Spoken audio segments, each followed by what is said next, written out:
Allez, on attaque tout de suite la partie 2 d'un exercice dont j'ai déjà fait la résolution de la partie A dans une précédente vidéo que tu as dû voir, j'imagine. Si ce n'est pas le cas, il faut absolument que tu la vois, je te mets le lien au-dessus de ma tête. Donc on était dans ce cube avec des considérations géométriques. Dans la partie A, on avait le cas particulier où A est égal à 2 tiers. Dans la partie B, on a le cas général où cette fois-ci, on ne donne pas de valeur pour A. Et on va refaire des questions très similaires à ce que tu viens de voir dans la partie A. Ok ? Si cette vidéo te plaît, n'hésite pas à la diffuser, à la partager autour de toi. Je t'invite également fortement à t'inviter à ma chaîne pour donner de la visibilité à mon travail et pour que tu sois averti régulièrement au fur et à mesure de toutes les vidéos que je sors, que ce soit des vidéos de cours, résolution d'exo et des vidéos de motivation. Ça aussi, c'est important pour progresser. Et il y en a vraiment beaucoup sur ma chaîne. Donc voilà, je compte sur toi pour t'abonner. Un petit clic en bas à droite de l'écran et c'est fait. On fait la partie B, donc c'est parti. Tu peux lire avant toute chose, lire par toi-même, faire la résolution par toi-même, et après tu te corriges avec ma correction. On admet que les coordonnées des points K et L, donc les points A, K et L dont on avait parlé précédemment, sont données par ces relations-là, elles sont exprimées en fonction de A. On rappelle que A est un réel de 0, 1, l'intervalle. Déterminer les coordonnées de J en fonction de A. Donc déjà on va se mettre sur une autre page. Donc coordonnées de J en fonction de A. Je vais rappeler la relation très importante qu'on avait dans le tout début de l'exercice. Voilà, je l'avais entouré en rose. CJ égale A fois CG. CJ égale A fois CG. Très important ça. Alors, quelles sont les coordonnées de CJ? Bah, X, l'abscisse de J moins l'abscisse de C. Alors, les coordonnées de C, tu as vu, c'est 1, 1, 0. Tiens, j'ai marqué là. 1, 1, 0. Non, je ne sais pas pourquoi je fasse. 1, 1, 0, effectivement. Pour aller vers C, je me déplace une fois suivant AB, une fois suivant AD et 0 fois suivant AE. Donc 1, 1, 0. Donc ça fait X moins 1, Y moins 1 et Z moins 0. Ok? Et l'abscisse, les coordonnées de CG, pardon, on va les regarder directement sur la figure. Pour aller de C vers G, regarde ce qui se passe. Je ne me déplace pas suivant AB, je ne me déplace pas suivant AD et je me déplace une fois suivant AE. Donc CG égale 0, 0, 1. 0, 0, 1. Ça t'amène à dire que x moins 1 égale a fois 0, donc 0, y moins 1 égale a fois 0, donc 0, et z égale a fois 1, donc a. Donc c'est-à-dire x égale 1, y égale 1, et z égale a. Voilà les coordonnées de j, 1, 1, a. Ok? Question suivante. Montrer que le quadrilatère FJLK est un parallélogramme comme tout à l'heure, sauf que cette fois-ci, on va travailler avec la lettre A, donc on va faire du travail littéral. Donc pour FJLK, tu te souviens, j'avais montré que FJ était égal à KL. Je vais refaire exactement la même chose. Donc pour la question 2, montrons que FJ égale KL. Montrons que FJ égale KL.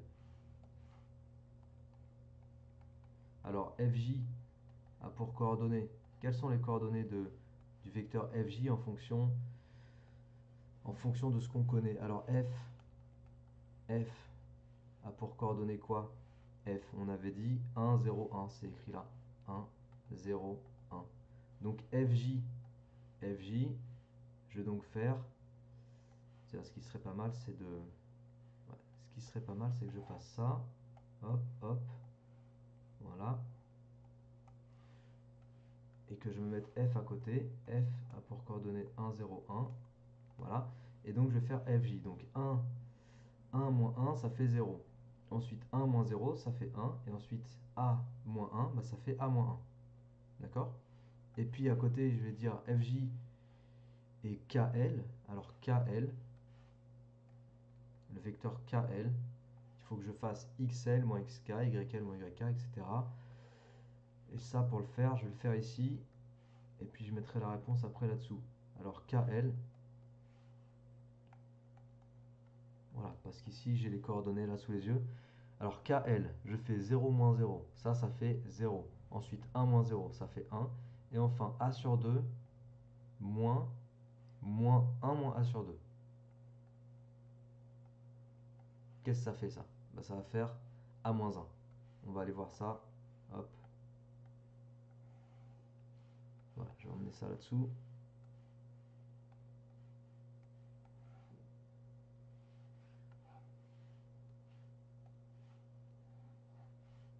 Ok. Donc KL, hop. Voilà. Donc là, 0, 1.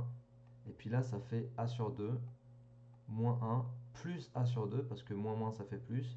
A sur 2 plus a sur 2, ça fait a, donc a moins 1. Voilà. Donc KL a pour coordonnées 0, 1, a moins 1. FJ égale KL. Voilà. FJ égale KL. Donc, FJLK est un parallélogramme. D'après la règle du parallélogramme, mais ça je l'avais rédigé dans la partie A, je ne rédige pas, d'accord? Allez, ensuite, question 3. Existe-t-il des valeurs de A telles que le quadrilatère FJLK soit un losange? Justifié.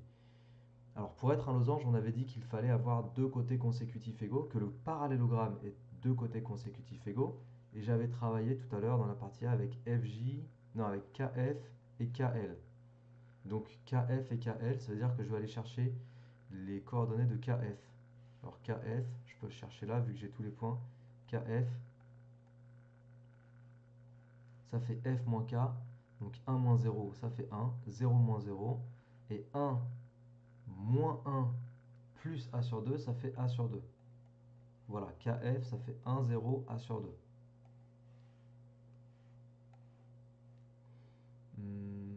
Hop, j'assemble et je copie. KF, j'ai dit que je travaillais avec KF et KL, d'accord? Voilà, pour la question 3. Le parallélogramme est un losange si et seulement si il a deux côtés consécutifs égaux. Donc F, J, L, K, losange. Attends, je vais écrire le parallélogramme. Parce qu'avoir deux côtés consécutifs égaux ne suffit pas à être un losange. Là, en l'occurrence, c'est parce que j'ai déjà la connaissance que c'est un parallélogramme. Le parallélogramme FJLK est un losange s'il possède deux côtés consécutifs égaux. Donc je vais travailler avec consécutif égaux. Oula, je ne sais plus écrire. Ok. Donc je vais travailler avec KF et KL. Donc on a les coordonnées de KL ici, KF ici. Pour aller chercher les valeurs des longueurs. KL, ça fait racine carrée. Donc je vais lire ici les coordonnées. 0 au carré, plus 1 au carré, plus A-1 au carré. Ce qui nous donne racine de 1 plus A-1 au carré. Et KF, ça fait racine carrée 2. Je lis les coordonnées ici pour aller chercher la norme. Donc 1 au carré plus 0 au carré plus A sur 2, le tout au carré. Ce qui nous donne 1 plus A carré sur 4. D'accord? À quelles conditions KF égale KL? KF égale KL, c'est équivalent à dire que racine de 1 plus A-1 au carré égale racine de 1 plus A carré sur 4. Bon, pour que ces deux racines carrées soient égales, alors je peux le faire en prenant le carré. Je peux le faire en prenant le carré comme ça. Donc je compare les carrés. Et après directement je simplifie par 1. Et je vais me ramener à une équation du second degré. Alors je vais tout multiplier par 4 pour me débarrasser de la fraction à droite. Il me reste A carré. À gauche 4 fois A-1. Et après je développe. Donc d'abord identité remarquable, attention. Souviens-toi des identités remarquables, ne fais pas des erreurs de ce style-là en terminale parce que c'est chaud sinon. Après tu développes avec la distributivité. 4A carré moins 8A plus 4 égale A carré. Après tu regroupes les termes et tu te ramènes à une équation polynôme du second degré égale 0. Là je vais la résoudre directement à la calculatrice. Normalement il faut bien présenter avec le discriminant, tout ça, mais moi je vais faire... Je vais utiliser mon programme. Ok, j'ai deux racines. Donc delta vaut 16. Il est positif. Donc deux solutions. A1 qui est 2 tiers. Et A2 qui est égal à 2. Mais ça c'est impossible. Impossible car A appartient à 0,1. Et oui, où est-ce que je le sais ça que A appartient à 0,1? Bah je le sais dans l'énoncé. Il me l'avait dit dès le début. Il me l'avait dit dès le début, il me l'avait rappelé ici. Tu vois? Donc ça, il faut vraiment avoir les choses en tête, le contexte en tête si tu veux être à l'aise dans tes exos. Il faut pas que tu passes à côté de ce genre de détails parce que sinon, si tu es le nez dans le guidon et que tu es passé à côté des détails, bon bah là tu vas dire oh ok, A peut être égal à 2 et tout, alors que non, A égale 2 est impossible et tu risques de te compliquer la tâche. Donc du coup, la seule possibilité d'avoir un losange, c'est que A soit égal à 2 tiers. Et puis c'est effectivement ce que j'avais dans la partie A. A est égal à 2 tiers, FJLK était bien un losange. Est-ce que FJLK est un carré? Non. Donc là, en fait, je vais répondre, bah, dans la partie A, j'avais montré que pour A égale 2 tiers, FJLK n'était pas un carré. Et pour la question 4, je vais aller très vite, je vais utiliser la partie A. Donc pour la question 4, je vais dire que FJLK, le parallélogramme FJLK est un losange uniquement pour A égale 2 tiers. D'accord? Or, si A égale 2 tiers, on a montré que FJLK n'était pas un carré. Donc, il n'existe pas de valeur de A pour que FJLK soit un carré. Je vais te répéter après le raisonnement pour que tu comprennes bien. Un carré ne peut pas être carré sans être un losange. En gros, n'importe quel carré est un losange. Ok? C'est un losange particulier. C'est bon? Donc, si la seule valeur de A pour laquelle FJLK est un losange, c'est A égale 2 tiers, d'accord? Il faut que pour cette valeur-là, FJLK soit aussi un carré pour conclure qu'il existe une valeur de A pour laquelle FJLK sera un carré. Or, on a montré dans la partie A que FJLK n'était pas un carré lorsque A égale 2 tiers. Donc il n'existe aucune valeur de A pour laquelle FJLK soit un carré. Après, si tu voulais vérifier le truc, si tu voulais faire le produit scalaire, parce que je pense que peut-être tu vas te poser la question, qu'est-ce qui se passe si je fais le produit scalaire, si je vérifie pour quelle valeur de A KF scalaire KL égale 0? Et bien on va regarder ensemble.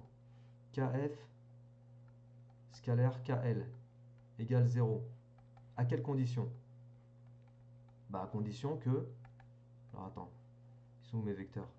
KF, KL, KF, hop, je peux le copier. Bon, je vais le prendre. KF et KL c'était 0, 1 et A-1, d'accord? KL 0, 1, A-1, ok? Hop, voilà, je vais me mettre ça. Et KF, on a dit 0, 1, A-1. Ok, KF, KL égale 0, ça équivaut à dire que 1 fois 0 plus 0 fois 1 plus A sur 2 fois A-1 égale 0. Donc ça dégage. Ça équivaut à A facteur de A-1 sur 2 égale 0. Ce qui équivaut à A fois A-1 égale 0. Donc là, ça t'amène à deux possibilités. A égale 0 ou A-1 égale 0, donc c'est-à-dire A égale 1. Mais ça, c'est pas suffisant comme condition pour dire c'est un carré. Il suffit pas de dire j'ai orthogonalité, donc angle droit. Pour être un carré, il faut à la fois que les côtés soient égaux, côtés consécutifs égaux, et et angle droit entre deux côtés consécutifs. Donc F, J, LK est un carré. Si et seulement si, deux choses, côté consécutif perpendiculaire et côté consécutif égaux. Côté consécutif perpendiculaire et côté consécutif égaux. Donc les côtés consécutifs perpendiculaires, ça t'amène soit à A égale 0 ou A égale 1. Et côté consécutif égaux, on a dit que c'était A égale 2 tiers. C'était la résolution de tout à l'heure. À quelles conditions? C'est un losange. C'est un losange si les côtés consécutifs sont égaux, si le parallélogramme a des côtés consécutifs égaux, et la seule valeur possible c'était A égale 2 tiers. Est-ce que simultanément tu peux vérifier ces conditions? Non? Impossible. Impossible d'avoir ces deux conditions vérifiées simultanément. donc aucune valeur de A pour que FJLK soit un carré. Ok, c'est une autre façon de le justifier. Aucune valeur de A contenue dans l'intervalle 0,1 telle que FJLK carré. Voilà. Allez, c'est tout pour cette vidéo. J'espère que ça t'a plu, que cet exercice complet était cool pour toi. Si c'est le cas, n'hésite pas à me le dire en commentaire. N'hésite pas à partager, diffuser cette vidéo. Je compte sur toi pour t'abonner à ma chaîne si c'est toujours pas fait. Et je te dis à très bientôt pour de futures vidéos d'exercices. Ciao.